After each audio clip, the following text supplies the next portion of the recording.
เก็บมะเขือเขือเก็บมะเขือเขือก่อนมะเขือเขือรอบนี้เป็น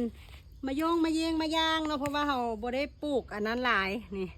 เรากำลังปลูกเพิ่มแต่อันนี้เพิ่นเกิดขึ้นมาเราก็เลยต้มฝุ่นต้มอย่างใส่เพิ่นเนาะ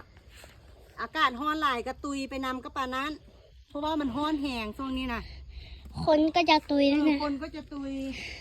เก็บเอามือไว้กินน้ำจะง่ายจ้าเพราะว่ามันสุกเนาะรอบนี้พอดีเป็นสุกบ่พร้อมกันปานใด สู้ชีวิตมากเลยดูตะกล้องสิ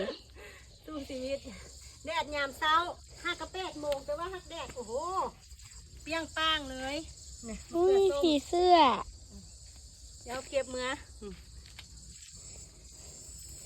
เอาไว้วางให้ย่าขายอยู่ในหน้าบ้านก็ได้ถุง2 ถุงก็พอได้ขายจ้ะ ฮ้อน ฮ้อนได้5 บาท 10 บาทกันยังดี พอสาวต้นหอมไปซื้อไข่มาทอดกินข้าว อุ้ยแดดมาเบิ่งมะเขือเขานี่มะเขือส้มสีสันสดใส